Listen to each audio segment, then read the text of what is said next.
So we are at the end of the show. Any I don't know, bonus housekeeping we got to touch upon, or since we are that people, so we don't talk about comics enough. If what you guys, comics? yeah. Oh no, there is. It's don't mention the Gwen moment, please. Why? I need to. I need to. Tristan, you don't need to right now. No, I do. Right. If we're going to talk about this, I need to explain to me. Is Gwen in a position now where she never died? Yeah, she rewrote history.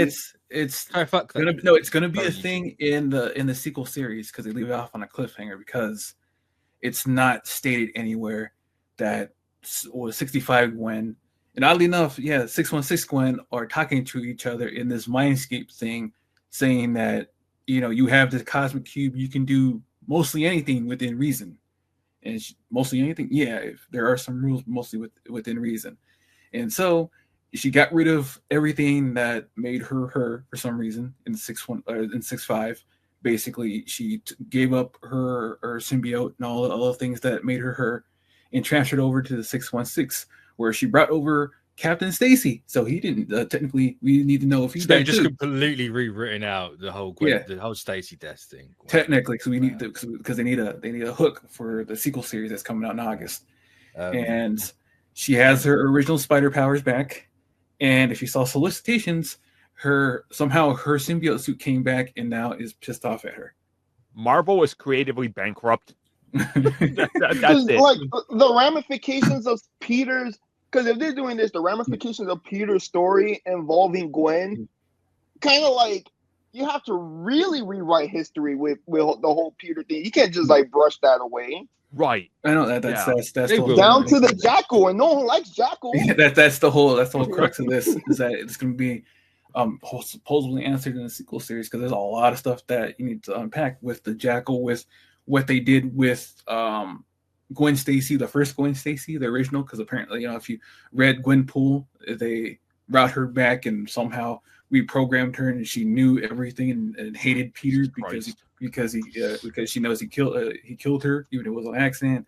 So they got that to unpack, and it's just all over the place just because Gwen from 6'5" sells stuff. Death to the West, I tell you that. And the current writer, bless her heart, but she cannot write. So here's the thing: Gwen from the Multiverse sells, right? Yes. But if you actually try reading that, you can get through the first arc maybe, and anything after that is actual garbage. And the can of worms in that is partially because Marvel did not want Sony using any of the newly created characters in her universe. The reason, because people go, well, why does Miles escape that? Well, Miles makes money, so they're not going to ruin that. So he gets to do whatever the hell he wants to do. But for Gwen, no, Marvel's like, we don't want you, so you're just gonna rehash things and keep it going because she sells. That's the only reason. So that's insane. I only read the Ultimate Universe. I don't got time for this nonsense. I don't read none of that. I feel sorry for you. I feel sorry for you. Yeah. Surprise! I read Dawn to Dawn and that's so surprise. It's ending. The whole line is ending by issue 24. So that's when. But aren't they relaunching it after that? They're probably going to relaunch it because, from what Hickman has said, it was only going to be a 2-year thing to bring back the Maker. So another Ultimates #1, probably. Yeah, so they're probably going to do volumes. I don't hate the idea of having shorter number runs. I don't. Yeah, so basically they're trying to do like arc volumes. So like the beginning be a volume 1, 24 issues. Volume 2 would be something different, which would keep interest in people because you don't have to, if they do it correctly, they don't have to say, oh, you need to read this. Oh, you just want to read this particular run for the Ultimate Universe, 24 issues across all the other books. There you go.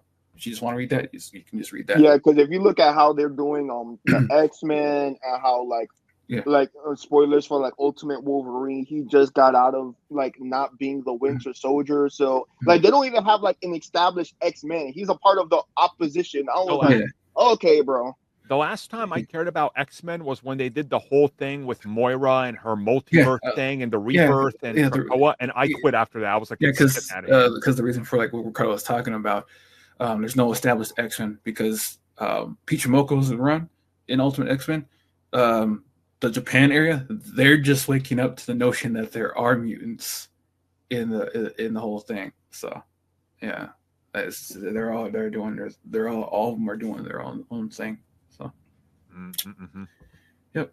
Well, it's just how comics are right now. It's a mess.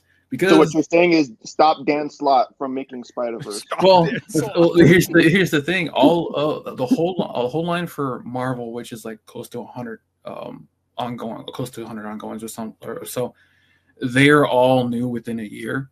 There is only one comic that has lasted this long. It has lasted Miles. 30 plus. Yep, Miles is the only one that's lasted 30 plus issues so far. He's the longest running after, I think, the Fantastic Four. The last version volume of Fantastic Four ended in April, and then Spider-Man for Amazing Spider-Man or last ones. But now currently Miles is the only one that's still good, but has lasted the longest with going to like 40 issues now. So, man, wild. It's at some point every like month I see something that catches my eye from Marvel and DC. I'm like, maybe I'm gonna get back in. And then I just wait 2 days after that thing is released. I'm like, thank God I didn't. Which is really odd because apparently the Absolute line is doing very good. Apparently, I hear so, but does this have Batwang? I don't think so. Can't be as good as that. Can't be as good as him. Well, they're gonna bring in Absolute Bane in now, so they're gonna make him bigger than Batman. Yeah, no, they did. They showed off. They showed off. So he's like 8 foot tall or something. Yeah. It's basically they made him look like a Hulk. Yeah, they did. I'll be honest. His head is so tiny. Yeah, he looks really. His head's tiny though. It's freaky. It is tiny, but it's fine. Like his traps are like the size of normal Bane. So you're like, oh my God, he's like double with Bane. What is this? He's a Bane former. There you go. Traps like Chris Benoit. Yeah. Oh no, that's his origin story. That's what happened. Too much Venom, man. He couldn't even turn his neck. He had to like move his whole body. Well, if you want to go into the wrestler aspect, I know people haven't noticed, but the new Street Fighter movie is having a lot of wrestlers show up. And 50 Cent for some reason. Oh, this movie's gonna be so bad. Yeah, like they also cast M. Bison. I can't think of it. Thank you for checking out that video, and thank you for your continued support. Feel free to like, share, subscribe, do whatever you will. And if you're so inclined and would like some additional content from us, which includes unfiltered content and bonus discussions, we do offer exclusively in our member section. We hope to see you there. So thank you for watching, and have a good one.